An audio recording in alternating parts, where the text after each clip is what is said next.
టీవీలో మీ personal and business promotions కోసం కింది నెంబర్కి కాంటాక్ట్ చేయండి. Welcome to Suman TV. నేను మీ చందు యాదవ్. ఈరోజు మన ముఖ్య అతిథి ప్రముఖ పారిశ్రామికవేత్త, సింబియాసిస్ అధినేత, ఐటీ సెక్టర్ రుషికొండ ఐటీ పార్క్కి సంబంధించినటువంటి ఉపాధ్యక్షులు, వైస్ ప్రెసిడెంట్ నరేష్ కుమార్ గారు ఉన్నారు. నరేష్ కుమార్ గారు నమస్తే సార్. నమస్కారం అండి. నమస్తే. అంటే ఇప్పుడు ఈరోజు మన ఇంటర్వ్యూలో మీరు ఒక ఐటీ సెక్టర్కి సంబంధించి ఒక ప్రముఖ పారిశ్రామికవేత్తగా ఉన్నారు, అదేవిధంగా ఒక కంపెనీకి అధినేతగా కూడా ఉన్నారు. సో కూటమి ప్రభుత్వం వచ్చిన తర్వాత, కూటమి ప్రభుత్వంలో ఇప్పుడు ఇంచుమించు సుమారుగా 6 నెలలు గడుస్తూ ఉంది. పాత గవర్నమెంట్కి ఈ కొత్త గవర్నమెంట్కి డిఫరెన్స్ ఏం చూశారు సార్ ఈ 6 నెలల్లో? ఒకటండి, పాత గవర్నమెంట్ అంటే అసలు ఐటీ అంటే పట్టించుకునేవారు కదండి. ఆయనకండి సీఎం గారికి it is negative. Only freebies మీద తప్ప ఐటీ గ్రోత్ మీద కానీ, ఐటీ డెవలప్మెంట్ మీద కానీ, ఐటీ ఇన్సెంటివ్స్ మీద కానీ ఎందు మీద ఫోకస్ లేదు ఆయనకి. ఆయన ఓపెన్గానే చెప్పారు, పెద్ద పట్టించుకోలేదు. ఇన్ఫోసిస్ వచ్చిన ఆ టైంలో వాళ్ళు రెంటెడ్ బిల్డింగ్లో దిగారు తప్ప గవర్నమెంట్ వెళ్ళాలి. గత ప్రభుత్వంలో హెచ్ఎస్బిసి కానీ, ఐబిఎం కానీ ఇటువంటి సంస్థలు కూడా వెళ్ళిపోయినాయి. So that was in the past. Big players who went out. IBM was a big player, HSBC was a big player. వాళ్ళందరూ వెళ్ళిపోయారు. ఈ కొత్త ప్రభుత్వం వచ్చిన తర్వాత definitely Lokesh garu is decision maker. అంటే chief minister son and almost chief minister designate కాబట్టి అదే future young leader, one of the young leaders in the country who have very good decision making capacity. కాబట్టి ఆయన మాట్లాడితే ఇన్వెస్టర్స్ వస్తారు. మామూలుగా మీరు పిలిచారు అనుకోండి, investors will not show seriousness. డైరెక్ట్గా chief minister son and IT minister మాట్లాడితే డిఫరెంట్. దానివల్ల he spoken to Google and గూగుల్లో ఏ డేటా సెంటర్ ఇక్కడ పెడతామని ఇనీషియల్గా they have sign an MOU with the chief minister. So that's a very big name అండి. గతంలో కూడా చంద్రబాబు నాయుడు గారు చీఫ్ మినిస్టర్ ఉన్నప్పుడే నేనే I and my friends Lalitesh Katragadda అని వెళ్ళి హైదరాబాద్ తీసుకొచ్చినప్పుడు కూడా Chandrababu Naidu garu instrumentally in welcoming them. I was the core team who went to invite Google to Hyderabad. We took him to CM's residence. And CM garu 2 రోజుల ముందు దిగిపోతున్నప్పుడు కూడా 6 గంట టైం ఇచ్చి 1.5 స్పెండ్ చేసి మొత్తం హైదరాబాద్లో ఏం కావాలని నేను చేసి పెడతానని చెప్పి he help them setup in Hyderabad. So గతంలో గూగుల్లో హైదరాబాద్ వస్తా కూడా, సో గూగుల్ కూడా తెలుసండి, they will know kada. So they are very much showing positive intent, and Google is one positive news. It has not grounded yet, but informally they have agreed. The TCS is another big ticket investment, and they have met the chairman of TCS, Chandrababu Naidu garu, the topmost person in TCS, and they have agreed to set up a center in Visakhapatnam andi. About 10,000 mandi employees tho TCS has agreed to set up one of the big good campus, and he will be the biggest IT player in Andhra Pradesh. ఇది TCS రావడం వల్ల ఎంత మందికి ఉపాధి అవకాశాలు? Direct గా 10,000 people direct employment అంటే 30,000 people 1:3 అని జనరల్ గా 30,000 people indirect employment. Indirect employment అంటే మీరు అడగొచ్చు ఎవరు ఇండైరెక్ట్ అంటే 10,000 డైరెక్ట్ ఐటీ ఎంప్లాయీస్ అంటే అక్కడ బిల్డింగ్ క్లీన్ చేసే వాళ్ళు కానీ, అద్దాలు క్లీన్ చేసే వాళ్ళు కానీ, బట్టలు ఉతికే వాళ్ళు కానీ, బ్యూటీషియన్స్ కానీ, ట్యాక్సీ డ్రైవర్స్ కానీ, బస్ ఆర్టీసీలో వర్క్ చేసే స్టాఫ్ కానీ, దే సో మచ్ హ్యాపెనింగ్ కదండి. అండ్ హోటల్స్కి, రెస్టారెంట్స్కి, సినిమా హాల్స్కి, ఎవ్రీథింగ్, బట్టల షాప్కి, all the economy goes up కదా. జనరల్గా ఒక డైరెక్ట్ ఎంప్లాయ్మెంట్ వస్తే 3 IT జాబ్స్ వస్తాయి. So direct impact will be 10,000 month they are starting now. 30,000 will be the indirect employment. ఇది TCS is a big, one of the largest players in Indian software industry. వచ్చితే ఇక్కడ ఆగారు కదా. Next CM గారు request చేసి వాళ్ళతో మళ్ళీ training centre కానీ ఇన్ఫోసిస్ బెంగళూరులో పెట్టించండి. 25,000 మందితో ఒక ట్రైనింగ్ సెంటర్ పెట్టారు మైసూర్లో. So we can request them to set up like that. ఒకసారి అంటూ వస్తే పెద్ద player, if you show that we create good atmosphere. So CM garu మీరు అడిగారు ఏం జరిగింది 6 నెలలు అంటే, మంచి ఐటీ పాలసీ తీసుకొచ్చారు. ఒక ఫ్యాంటాస్టిక్ ఐటీ పాలసీ. ఇండియాలో ఏ రాష్ట్రం కూడా అటువంటి పాలసీ తీసుకొచ్చారు. ఇప్పుడు ఈ పాలసీలో 3 విధాలుగా చూసారండి. ఒకటి, ఐటీ కంపెనీ విశాఖపట్నం రావాలంటే ఏం చేయాలి, ఐటీ ఎంప్లాయీని అట్రాక్ట్ చేయాలంటే ఏం చేయాలి, ఐటీ ఇన్ఫ్రాస్ట్రక్చర్ ప్లేయర్ అంటే ఎవరైతే బిల్డింగ్స్ కడతారో, ఐటీ బిల్డింగ్స్ కూడా ఉండాలి, స్పేస్ కూడా ఉండాలి కదండి. సో ఇప్పుడు ప్రస్తుతానికి మిలియన్ టవర్స్ ఒక బిల్డింగే ఉంది మనకు ఖాళీగా. So if you want more players like హైదరాబాద్లో ఒక 10 million, 5 million అంటే 50 లక్షలు కోటి ఎస్ఎఫ్టీ కట్టి ఐటీ పార్క్స్ ఉన్నాయి. అటువంటి పార్క్ డెవలపర్స్కి ఏం ఇన్సెంటివ్ ఇస్తే కానీ వస్తారంటే, వీళ్ళు ఏం చేశారంటే ఐటీ కంపెనీస్కి ఎనీ బిల్డింగ్, గవర్నమెంట్ బిల్డింగ్ అని ఉంటే, ఇప్పుడు ఏపీఐసి బిల్డింగ్స్ కానీ government free of cost for 5 years. ఏ ఐటీ కంపెనీ వచ్చినా గవర్నమెంట్ బిల్డింగ్ ఖాళీగా ఉంటే we're giving it free of cost. ఇప్పుడు నెక్స్ట్ 5 years ఈ టర్మ్లో ఎవరు వచ్చినా సరే వాళ్ళకి కంప్లీట్లీ ఫ్రీ. కొత్త కంపెనీలు రావాలంటే ఇక్కడ ఏం అట్మాస్ఫియర్ ఎందుకు రావాలి? సో ఈ ఇన్ఫ్రాస్ట్రక్చర్ డెవలప్ చేస్తాకి ఎస్ఎఫ్టీకి 2,000 రూపాయలు ఇస్తారండి. ఒక ఐటీ బిల్డింగ్ కట్టాలంటే 4,000-4,500 రూపాయలు అవుతుంది నాకు ఎస్ఎఫ్టీకి. మీరు అపార్ట్మెంట్ ఇప్పుడు 5,000-6,000 కొంటున్నారు కదా, సేమ్ అదే అవుద్ది ఐటీ కంపెనీ కూడా. దాంట్లో గవర్నమెంట్ డైరెక్ట్ సబ్సిడీ 2,000 రూపాయలు ఇచ్చేస్తున్నారు. అది ఫ్యాంటాస్టిక్ కదా. ల్యాండ్ కన్వర్షన్ ఛార్జెస్ కూడా చేయకుండా, ఈవెన్ స్టాంప్ డ్యూటీ కూడా వేవ్ చేసేసి, కన్వర్షన్ ఛార్జ్ కూడా వేవ్ చేసి, ఒక ఎస్ఎఫ్టీ అంటే half the construction cost government reimburse చేస్తారండి. ఇది కొత్త పాలసీ, అందుకని ఐటీ డెవలపర్స్ వస్తారండి. అది కాకుండా మీరు అడిగిన రెండో క్వశ్చన్, అసలు ఐటీ కంపెనీలు విశాఖపట్నం ఎందుకు రావాలంటే ఇది ecosystem in Visakhapatnam is fast developing అండి. ఇప్పుడు విశాఖపట్నంలో మీరు చూస్తే పూర్వకు పాత government was not a investor friendly government. Chandrababu Naidu garu is known, ఆయన హైదరాబాద్ రాళ్ళకొట్టిన సైబరాబాద్ కింద డెవలప్ చేశారు. Is a track record. గతంలో ఆయన ఎంత డెవలప్ చేశారో అందరికీ తెలుసు. సో ఆయన మాట ఇస్తే ఐటీ డెవలప్ చేస్తారనే సంగతి అందరికీ తెలుసు. సో ఆయన ఇప్పుడు ఈ డెవలప్మెంట్ కాకుండా ఇంతకుముందు విశాఖపట్నం సిటీ చూసుకోవాలంటే విశాఖపట్నం ఎయిర్పోర్ట్ ఇప్పుడు నేవల్ రెస్ట్రిక్షన్స్తో కలిపి సగం టైంలో నేవీ రెస్ట్రిక్షన్స్ పెట్టేవాడు. రైల్వే జోన్లో ఒరిస్సాలో హెడ్ క్వార్టర్స్ ఉండటం వల్ల ఇక్కడ ట్రైన్ లేవు. అంటే ఎగ్జాంపుల్ చెప్తాను, విశాఖపట్నం వాల్టేర్ డివిజన్ ఒకటే రెవెన్యూ 10,000 కోట్లు అండి. 10,000 కోట్లలో ప్యాసింజర్ నుంచి వచ్చింది 700 కోట్లు అండి. అంటే 7%. అంటే ఏ ట్రైన్లో ఎవరు పట్టించుకుని లేడు. అంత డెసిషన్ మేకర్ అక్కడ ఉండటం వల్ల మీరు రైల్వే జోన్ అంటే ఏది అనుకుంటారు కదా, ఎన్ని ఇంపాక్ట్స్ అండి. ఆ టైంలో అందరూ ఫ్లైట్లో తిరిగారు కదండి. Also travelling trains. అసలు ట్రైన్ కావాలని అడిగేవారు లేరు, అడిగితే ఇన్యూడు లేడు. 10,000 కోట్ల రెవెన్యూలో 700 కోట్ల ప్యాసింజర్ నుంచి వస్తాం ఏంటండి? ఎవరిని అడిగారా? పూర్వక ఏ పొలిటికల్. సో 9,300 కోట్లు ఓన్లీ కార్గో, పోర్ట్ కార్గో ద్వారా వస్తుంది. సో ఇప్పుడు రైల్వే జోన్ ఇస్తాం వల్ల, ప్రైమ్ మినిస్టర్ వచ్చి ఇనాగ్రేట్ చేయడం వల్ల ఇట్స్ అ పాజిటివ్ సిగ్నల్. 10 ట్రైన్లు, కొత్త ట్రైన్లు అడగొచ్చు మనం అందరం. మీలాంటి వాళ్ళు మనలాంటి వెళ్తే ఇక్కడే ఉంటారు decision makers. They can grant more new trains for Visakhapatnam. So బెంగళూరుకి, హైదరాబాద్కి, తిరుపతికి, ఎవరి కలకటాకి you will have more trains, you will have more tourist trains, you will have better railway station infrastructure. So ecosystem ఇందాక అడిగారు కదా. అలాగే మీరు భోగాపురం ఎయిర్పోర్ట్ తీసుకోండి, ఇట్స్ ఆల్మోస్ట్ కంప్లీటెడ్. ఇండియాలో ఇన్ఫ్రాస్ట్రక్చర్ ప్రాజెక్టులో 4,500 కోట్లు అండి భోగాపురం ఎయిర్పోర్ట్ కాస్ట్. 3,500 మంది నేను చూసి వచ్చాను. 3,500 people are working day and night. L&T is doing the contract. 6 months to 9 months ముందు అహెడ్ ఆఫ్ షెడ్యూల్ కంప్లీట్ అయిపోతుంది. ఇండియాలో infrastructure projects ahead of schedule complete అవుతుంది లేదండి. They are completing the project 6 months ahead of schedule. Bhogapuram airport. So దానివల్ల ఈ navy issues, restrictions, we'll have more number of flights. కొంచెం distance పెరిగినప్పటికీ కూడా. So air connectivity is going up, rail connectivity because of railway zone is going up from వైజాగ్లో infrastructure projects జరగబోయి Chennai ఇక్కడ నుంచి వైజాగ్ మన భీమిలి నుంచి భోగాపురం వరకు there is a new express way coming up for coastal corridor కింద. సో దానివల్ల డెఫినెట్గా బోల్డ్ అంత ఎకనామిక్ గ్రోత్ వస్తుంది ఆ ఏరియాలో పెట్టిన ఇండస్ట్రీస్కి. అది కాకుండా ఇప్పుడు 12 ఫ్లైఓవర్స్ ఇన్ఫ్రాస్ట్రక్చర్ ప్రాజెక్ట్స్. ఈ ఐటీ కంపెనీస్కి సంబంధించి ఇప్పుడు ఈకో సిస్టమ్ ఉండాలి. ఈకో సిస్టమ్ ఉంటే దానికి ఒక్కొక్కటి చైన్ లింకప్ ఉంది.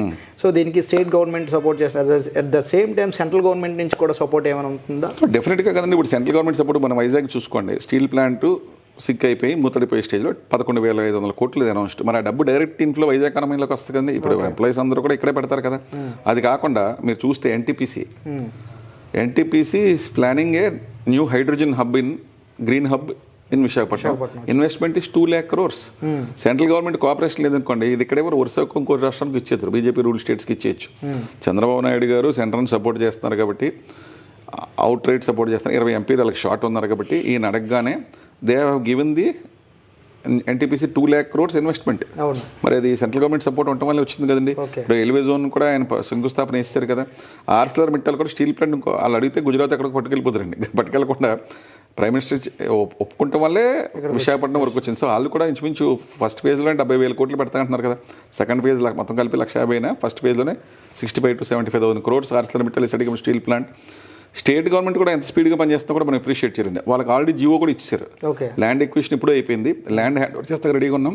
ఎకరానికి 40,000 రేట్ కూడా ఫిక్స్ చేసి జనరల్గా రేట్ ఫిక్స్ చేస్తాం. ఏం లేట్ చేస్తారు, లేట్ చేయకుండా దే విల్ ఇష్యూడ్ జీవో. మీరు ల్యాండ్ హ్యాండ్ ఓవర్ చేసుకుని వర్క్ స్టార్ట్ చేసుకోండి. ఇక 45 లక్షల ఎకరం మీరు you can take the land అని. నెక్స్ట్ ఇప్పుడు కొత్త కంపెనీలు ఐటీ సెక్టర్కి సంబంధించి కొత్త కంపెనీని ఇన్వైట్ చేయడం ఎంత ఇంపార్టెంటో, పాత కంపెనీలు కాపాడుకోవడం కూడా అంతే important. You are absolute right అండి. ఇప్పుడు ఆ పాత కంపెనీలు కాపాడుకోవడానికి కొంత అప్పుడు వాళ్ళకి పేమెంట్స్ కానీ ఇంటి సెటిల్ చేయాల్సి ఉంటుంది. లాస్ట్ టైం గవర్నమెంట్ లో ఆ పరిస్థితి కనిపించలేదు. అది 100% ట్రూ మీరు చెప్పింది. అందులో అసలు మీకు అసలు డౌట్ ఏముందండి, లాస్ట్ 5 years ఐటీ కంపెనీలకి జగన్మోహన్ రెడ్డి గారి ప్రభుత్వంలో ₹1 ఇన్సెంటివ్ ఇవ్వలేదండి. చంద్రబాబు నాయుడు గారు వెళ్ళిపోయే ముందు 6 నెలల ముందు ఇవ్వాల్సిన ఇన్సెంటివ్స్ ఆయన దిగిపోతున్నారు కాబట్టి గవర్నమెంట్ ఎలక్షన్ ముందు ఇవ్వలేకపోయినాయి కొన్ని. కొత్త ప్రభుత్వం రాగానే ఇస్తాం కానీ వాళ్ళు ఇస్తారని చెప్పారు. గౌతమ్ రెడ్డి గారు ఐటీ మినిస్టర్కి వచ్చి దఫాల్లో ఇస్తామని చెప్పారు కానీ ఆయన తన పోయారు. తర్వాత అమర్నాథ్ గారు వచ్చారు, వేరే వచ్చారు. కానీ ఫైనల్గా 5 years ₹1 ఇన్సెంటివ్ ఇవ్వలేదండి. మరి మీరు ఒక వైస్ ప్రెసిడెంట్గా ఉన్నారు, ఏం చేస్తున్నారు సార్? మేమేం చేస్తామని అడుగుతారా? అసోసియేషన్ ద్వారా ప్రెసిడెంట్, చైర్మన్. అసోసియేషన్కి మీరు ఒక వైస్ ప్రెసిడెంట్. అవునండి. సో ఇంచుమించు ఆ సమస్యలన్నీ కూడా మీరు పరిష్కరించాల్సిన అవసరం ఉంటుంది. సో రెగ్యులర్గా ఇప్పుడు జగన్మోహన్ రెడ్డి గారు ఎవరి మాట వింటారండి? మీరు అసలు ఆయన అసలు ఇంటర్వ్యూ ఇస్తారా ఎవరన్నా? ఇప్పుడు లోకేష్ గారు అంటే చంద్రబాబు గారు అంటే పిలిచి మనం గట్టిగా మాట్లాడగలం. ఆయన గట్టిగా మాట్లాడితే కేసు పెట్టి రోజులు. బట్ అయినా సరే మీరు అడిగిన క్వశ్చన్ నేను ఊరుకోలేదండి. I filed writ petition in the high court. Symbiosis technologies పేరుని. మీరు కూడా ఒక బాధ్యత. డెఫినెట్గా నాకు 1,05,00,000 రావాలండి ఫ్రమ్ 6 years. ఇంట్రెస్ట్ ఆల్మోస్ట్ ఎంత లాస్ అండి 6. I have filed a case in the high court. అబ్బా. Government has agreed that we have to make the payment and we will do it in 8 weeks అన్నారు. So court granted 8 weeks time. High court granted Andhra Pradesh government 8 వారాల్లో డబ్బులు ఇస్తామని 23 నవంబర్లో judgement ఇచ్చారండి. Okay. Judgement ఇచ్చి ఇప్పుడు సంవత్సరం పైన అయిపోయింది, సంవత్సరం 2 నెలలు అయిపోయింది. ఇప్పటికి డబ్బులు ఇవాళ మీరు అడిగారు, మళ్ళీ అడుగుతారు మీరు ఏం చేశారు జడ్జ్మెంట్ కోర్టు ఇచ్చిన తర్వాత కూడా ఏం పేకలేకపోయారు అంటే ఏం ఊరుకోలేదండి. మళ్ళీ I filed contempt case okay. Government మీద కంటెంప్ట్. అంటే కంటెంప్ట్ వాళ్ళు చేయకపోతే ప్రిన్సిపల్ సెక్రటరీని బోత్ ఐటీ అండ్ ఫైనాన్స్ తీసుకెళ్ళి లోపల అంటే కోర్టు ఆర్డర్ ధిక్కరిస్తే ఊరుకోరు కదండి. మామూలుగా ఇట్స్ ఇంప్రిజన్మెంట్ ఫర్ దెమ్. కానీ వాళ్ళకి ఏం పట్టింపు లేదు. ఈ గవర్నమెంట్లో పాత గవర్నమెంట్లో వాళ్ళు ఏం పట్టించుకోలే, వెళ్ళిపోయి దే ఆర్ నాట్ బాదర్డ్. ఇండియాలోనే కోర్టు దగ్గరలో హైయెస్ట్ కేసెస్ ఆంధ్రప్రదేశ్ అండి. There are more than 6,000 cases pending. ఎందుకంటారు అసలు? కోర్టు దగ్గర కోర్టు కేసులు 1,00,000 కేసులు ఉన్నాయి గవర్నమెంట్ మీద. జగన్మోహన్ రెడ్డి గారి ప్రభుత్వంలో మీకు ఎవరికి తెలియదంటే ఇండియా మొత్తం మీద అన్ని రాష్ట్రాల్లో కలిపి ఆంధ్రప్రదేశ్ ఇస్ నెంబర్ 1 ఇన్ కోర్టు ధిక్కరణ కేసులు. అంటే that is the kind of బ్యూరోక్రసీలో ఎవరైనా కోర్టు ధిక్కరనైనా కంటెంప్ట్ అయినా సరే క్షమించి వదిలేస్తారు కదా. అంటే వాళ్ళు తప్పు కాదు కదా అని కోర్టు లీనియంట్ తీసుకుంటాం. ఇప్పుడు మన కేసులో కూడా కోర్టు ధిక్కరణ 6 నెలలు అయిందండి. సరే కొత్త ప్రభుత్వం వచ్చింది, మనం టైం ఇవ్వాలి కదా. మనం కూడా మళ్ళీ కంటెంప్ట్ ఆఫీసర్ లోపల పడేస్తే మనకేం వస్తుంది. సరే మనం కూడా పర్సూ చేయలేదండి. 6 months లోకేష్ గారు చెప్పాం, నేను వెంటనే మేము చేసి పెడతాం. అన్ని ఐటీ కంపెనీలది కూడా phase 1లో ముందు 25 crores రిలీజ్ చేస్తున్నారు. బట్ ఇవాళ వరకు అయితే ఇంకా చేయలేదండి. ప్రభుత్వం 6 months అయినా ఇంకా చేయలేదు.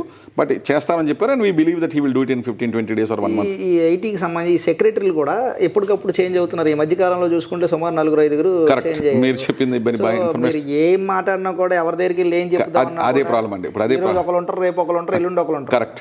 మీరు చెప్పింది గతంలో కూడా జరిగిందండి అలాగా. ఇప్పుడు కూడా అన్ఫార్చునేట్లీ కొత్తగా గవర్నమెంట్ వచ్చిన తర్వాత పాత మెస్ అన్ని క్లియర్ చేస్తాకే ముందు కొన శశిధర్ గారు ఐటీ సెక్రటరీగా ఉండేవారు. తర్వాత సౌరవ్ గౌర్ గారు వచ్చారు, ఆయన ఐటీ సెక్రటరీగా ఉన్నారు. ఆయన వెళ్ళిపోయిన తర్వాత మన యువరాజు గారు వైజాగ్ కలెక్టర్, ఆయన ఐటీ సెక్రటరీ అయ్యారు. ఆ యువరాజు గారు వెళ్ళిపోయిన తర్వాత నేను మళ్ళీ కొత్తగా కాటమనేని భాస్కర్ గారిని వేశారు ఐటీ సెక్రటరీగా. మీరు చెప్పింది కరెక్ట్. 6 నెలల్లో 4 ఐటీ సెక్రటరీలు మారారండి. సో దానివల్ల వాళ్ళతో మాట్లాడి ఎంగేజ్ చేసి టు గెట్ రిజల్ట్స్ వాళ్ళకి అర్థం చేసుకుని వాళ్ళు కింద బ్యూరోక్రసీతో మాట్లాడి చేస్తాకే it will take time. So that's also what your telling is 100% right అండి. 4 ఐటీ సెక్రటరీలు 6 నెలల్లో మారతం అనేది it was not a positive signal for us to go and meet them and get things done. అలాగే కొత్త పరిశ్రమలు వచ్చినా కొత్త ఫాలోఅప్ చేయడం ఒకరు ఉంటే ఇట్స్ వెరీ ఈజీ అండి. సో బట్ లక్కీగా ఇక్కడ డైరెక్ట్గా లోకేష్ గారు డీల్ చేస్తున్నారు కాబట్టి ఈజీగా అవుతుంది. కానీ but he has to have support also కదండి. ఇప్పుడు ఈ కూటమి ప్రభుత్వం వచ్చిన తర్వాత ఐటీ పరిశ్రమలు విశాఖపట్నంకి రావడంలో కానీ, విశాఖపట్నం ముఖ చిత్రం కానీ, ఆంధ్ర రాష్ట్ర ముఖ చిత్రం కానీ మారే అవకాశాలు ఉన్నాయంటారు? 100% అండి. That I definitely believe. అంటే మీకు ఎగ్జాంపుల్ చెప్తాను. ఇప్పుడు మీరు ఇందాక చెప్పాను కదా, there so many infrastructure projects happening అండి both in Visakhapatnam. Central government support ఉండటం వల్ల ఇది ఇప్పుడు ప్రస్తుతానికి ఫ్లైఓవర్స్ ఒకటి స్టార్ట్ చేస్తే, మెట్రో రైలు ఒకటి ఇంకా ఫోకస్ చేయలేదు, వైజాగ్ మెట్రో రైలు వస్తే, మున్సిపల్ కార్పొరేషన్ కూడా 15 రోడ్లు వేస్తారండి సిటీలో టు ఈజ్ ద కంజెషన్. అంటే మనం ఐటీ కంపెనీస్ ఎందుకు వస్తారు, కంజెషన్ తగ్గితేనే కదా వస్తారు. So they are planning 15 new roads అండి, and 12 new flyovers, and a metro rail, and a coastal corridor. Any things are on the pipeline. So if they complete it in the next 2-3 years, city ముఖ్యత్వం డెఫినెట్గా మారద్దే. ఒక outer ring road కూడా విశాఖపట్నం చుట్టూరు plan చేస్తే అక్కడ satellite housing మేము next proposal మీరు CM గారికి మేము చెప్పి ఉంది లోకేష్ గారికి, ఒక పెద్ద అవుటర్ రింగ్ రోడ్ ప్లాన్ చేయండి విశాఖపట్నం చుట్టూరు. ప్లాన్ చేసి ఒక ట్రక్ పార్కింగ్ టర్మినల్, అంటే విశాఖపట్నంలోకి వచ్చే ట్రక్స్ అన్నింటికి కూడా ఒక 200-300 acres ఊర్లో కంజెషన్ రాకుండా ఉండి ఏ టాటాస్కో మహేంద్రస్కి ఇచ్చేస్తే out sourcing. So truck Visakhapatnam hotel park అయితే నైట్ టైమే వాళ్ళు రిపేర్ చేసేలాగా సర్వీసింగ్ కానీ, వాళ్ళ ఫ్యూల్ కానీ, వాళ్ళ బ్రేక్స్ పోయినా, ఫ్యూల్ ఫిల్టర్స్ మార్చాలన్నా, గేర్ ఆయిల్ కానీ బ్రేక్ ఆయిల్ మార్చి, ఇంజిన్ ఆయిల్ మార్చాలన్నా డ్రైవర్ అక్కడ పట్టుకోవడం, వాళ్ళకి ఒక డార్మిటరీ లాగా ఉండేలాగా, వాళ్ళకి హోటల్స్ ఉండేలాగా, వాళ్ళకి ప్రైమరీ హెల్త్ సెంటర్ ఉండేలాగా, వాళ్ళకి ఏటీఎంస్ ఉండేలాగా, ఒక మెడికల్ షాప్స్ ఉండేలాగా, ఈ ఫెసిలిటీస్ అన్నిటితో కూడా బ్యూటిఫుల్. అంటే ఒక సిటీలో ఇన్వైట్ చేసి, అంటే ఓన్లీ ఇంటర్నేషనల్ ఇన్వెస్టర్నే కాకుండా లాజిస్టిక్స్ కాస్ట్ తగ్గించేలాగా ఒక 200-250 acres ఒక ట్రక్ పార్కింగ్ టెర్మినల్ ప్లాన్ చేసి, ఇప్పుడు ఒక ట్రక్ డ్రైవర్స్ కూడా ఐటీ ఎంప్లాయీస్ అవుతున్నారండి వాళ్ళ పిల్లలు కూడా. సో మంచి ట్రక్ పార్కింగ్. అలాగే మీకు వైజాగ్లో చూస్తే ఫ్రూట్ అండ్ వెజిటబుల్ మార్కెట్ ఉంది చాలా మంది. ఒక కోల్డ్ స్టోరేజ్ కూడా లేదు, ఒక ప్లేస్ కూడా లేదు. వైజాగ్లో 500 మెస్లు ఉన్నాయండి. వీళ్ళందరూ పొద్దున్నే ఆటోలు వేసుకెళ్ళి అక్కడ కూరగాయలు కొంటారు, అదంతా జామ్ అయిపోద్ది. కూరగాయలు వచ్చి లారీలో 50-60 వస్తాయి, జామ్ అయిపోతుంది. సో ఒక కొత్త ఫ్రూట్ అండ్ వెజిటబుల్, ఈ ట్రక్ పార్కింగ్ టెర్మినల్ కాకుండా ఒక fruit and vegetable market with cold storage. ఈ ఫ్రూట్స్ ఇప్పుడు కోల్డ్ స్టోరేజ్ లేదు, కోల్డ్ స్టోరేజ్ పెట్టుకుని ఇవన్నీ కూడా it help the Boost the eco system అండి. ఈ 100, 200, 300 ఆటోలకి పార్కింగ్ స్పేసు, ఈ ట్రక్స్కి వచ్చి పార్కింగ్ స్పేసు, ఈ కోల్డ్ స్టోరేజ్లో కూరగాయలు స్టోర్ చేసుకుంటే వాళ్ళకి తింటాక ఒక చిన్న small canteen like Sairam Palareddy canteens 2-3 పెట్టి, అలాగా బ్యాంకింగ్, ఒక ఏటీఎం, ఒక చిన్న మెడికల్ షాపు, ఒక ప్రైమ్ సో పెడితే ఒక బ్యూటిఫుల్ ఫెసిలిటీ. చాలామంది వచ్చి రాత్రి పల్లెటూరు నుంచి వచ్చి ఉండిపోయే వాళ్ళు ఉంటారు. సో అలాగా ఒక we have to see that the lower level people also are accommodated like CEO. So ఒక మంచి ఫ్రూట్ అండ్ వెజిటబుల్ మార్కెట్. అలాగే మీరు చూస్తే విశాఖపట్నంలో రెంట్స్ పెరిగిపోయినాయి కదండి, స్టోరేజ్ కాస్ట్ పెరిగిపోయింది. ఇప్పుడు CMR షాపింగ్ మాల్ కానీ, ఇంకో SR షాపింగ్ మాల్ కానీ, ఇంకొకటి ఏమన్నా హిందుస్థాన్ లీవర్ కానీ, బ్రిటానియా కానీ, వీళ్ళు గూడ్స్ని స్టాక్ గొడౌన్ స్పేస్ లేదు. సో ఒక మంచి వేర్హౌసింగ్ హబ్ ఊరవతల with connected with outer ring road coming 25 గంటల వరకు వచ్చి ఇలాగ పెద్ద warehousing hub with cold storage. ఇది వేర్ హౌసింగ్ హబ్. అలాగే ఒక శాటిలైట్ స్టీల్ ప్లాంట్లో టౌన్షిప్ ఉంది కదండి, అలాంటి టౌన్షిప్లు 2 అవుటర్ విశాఖపట్నం అవుటర్లో ప్లాన్ చేసి అక్కడ ఒక మంచి స్కూల్స్, మనం ఎలాగైతే స్టీల్ ప్లాంట్లో గవర్నమెంట్ స్కూల్స్ ఉన్నాయో, సెంట్రల్ గవర్నమెంట్ స్కూల్స్, అటువంటి స్కూల్స్, ఇంటర్నేషనల్ స్కూల్స్ తీసుకోవచ్చు. వీళ్ళందరూ కూడా కాస్ట్ ఆఫ్ ఓనర్షిప్. ఒక గజం విశాఖపట్నంలో 1,50,000 ఉంది కదా, అక్కడ అవుటర్ రింగ్ రోడ్ వేస్తే గజం 5,000కి, 10,000కో, 15,000కో అక్కడ దొరికి అక్కడ మంచి ఇల్లు కట్టుకుని అక్కడి నుంచి రేడియల్ నెట్వర్క్ హాఫ్ అన్ అవర్లో సిటీలోకి వచ్చేలాగా. అక్కడ మళ్ళీ ఇంకోటి ఏంటంటే హౌసింగ్ దగ్గరలోనే green industrial estates, IT corridors కానీ, IT పార్క్స్ కానీ ప్లాన్ చేస్తే they can walk to work, సిటీలోకి రాక లేకుండా. ఇప్పుడు అక్కడ నుంచి ఎయిర్పోర్ట్కి, రైల్వే స్టేషన్కి ఎక్స్టెండింగ్ ది ఇలాగ ప్లాన్ చేస్తే విశాఖపట్నం సిటీ అవుట్ ఎయిర్పోర్ట్ ఒకటే కాకుండా ఒక big outer ring road and planning infrastructure, ఒక స్మాల్ శాటిలైట్ టౌన్షిప్, ఒక గ్రీన్ ఇండస్ట్రియల్ పార్క్, ఒక వేర్ హౌసింగ్ హబ్. విశాఖపట్నంలో ఎవరు స్టోర్ చేసుకోవాలన్న గూడ్స్, బట్టల షాప్, ఫార్మా వాళ్ళకి, and then truck parking terminal, fruit and vegetable market, ఒక స్పోర్ట్స్ కాంప్లెక్స్, ఫిజికల్ ఫిట్నెస్ లేదు కండి, ఒక స్పోర్ట్స్ ఏరియా ఉండేలాగా, అక్కడ దాని చుట్టూ 10 స్కూల్స్ ఉండేలాగా, ఆ స్కూల్స్ అన్ని కామన్ ఫెసిలిటీస్ వాడుకున్నాక ఇక్కడ రెసిడెన్షియల్ టౌన్షిప్, స్టీల్ ప్లాంట్ లాంటి మినీ టౌన్షిప్స్ మాట, 5,000 పీపుల్ ఉండేలాగా, 10,000 people. Is a beautiful eco system వేరే ఈ ఇండస్ట్రియల్ స్టేట్లో అని చెప్పి ఇక్కడ పనిచేస్తారు. నరేష్ కుమార్ గారు, ఈ పెద్ద కంపెనీలు ఇప్పుడు ఐటీకి సంబంధించి, IT సెక్టర్ సంబంధించి గూగుల్ కానీ, TCS కానీ, ఇవన్నీ పెద్ద కంపెనీలు విశాఖపట్నం రావడంతో పాటు ఒక చిత్రం మారుతున్నారు. అదాని డేటా సెంటర్ ఒకటి 5 years బ్యాక్ ఇచ్చారు, వర్క్ స్టార్ట్ చేయలేదండి. వాళ్ళకి మన ఎన్విరాన్మెంట్ క్లియరెన్స్ వచ్చింది. సో వాళ్ళు కూడా దే లైక్లీ టు స్టార్ట్. ఇవన్నీ కంపెనీలు రావడం నిజంగా శుభపరిణామం. అయితే వీటి ప్రభావం చిన్న స్టార్టప్స్ ఉంటాయి. స్టార్టప్స్ దాని మీద ఎంతవరకు ప్రభావం చూపే అవకాశం ఉందంట? స్టార్టప్స్ మీద ప్రభావం అంటే you will have very highly ఈ పెద్ద కంపెనీలు వస్తాం లేదంటే పెద్ద స్కిల్డ్ పీపుల్ వస్తారు కదండి.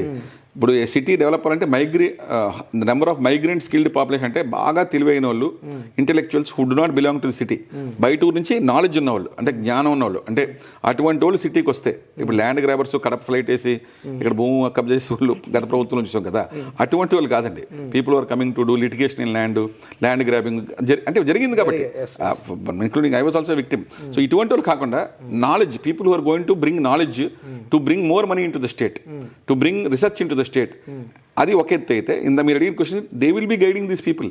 ఈ కాలేజ్కి వెళ్ళి ఇంటర్న్షిప్స్ చేయటం, వీళ్ళ దగ్గర ఈ ఇన్స్టిట్యూషన్స్లో, TCS దగ్గర ఇంటర్న్షిప్స్ చేయటం, గూగుల్ దగ్గర ఇంటర్న్షిప్స్ చేయటం, వీళ్ళు కాలేజ్కి వెళ్ళి మాట్లాడతాం. So the knowledge transfer happens between students and these people. ఎప్పుడైతే ఈ పెద్ద కంపెనీలు, TCS లాంటి కంపెనీలు, గూగుల్ లాంటి company, they have billions of dollars cash ఖాళీగా ఉందని వీళ్ళ దగ్గర. ఈ స్టార్టప్స్ కూడా Chandrababu request, they will start investing with startup culture లేదు. నెక్స్ట్ చంద్రబాబు గారు లాస్ట్ వచ్చిన స్టార్టప్ విలేజ్ పెట్టారు, జగన్ గారి ప్రభుత్వంలో అది షట్ డౌన్ అయిపోయింది, లాస్ట్ 1 yearలో స్టార్ట్ చేశారు. సో స్టార్టప్స్ కూడా వస్తే ఈ TCS లాంటి కంపెనీస్, గూగుల్ లాంటి companies, they will start investing, not only giving their time and knowledge, but they may also invest their money అండి.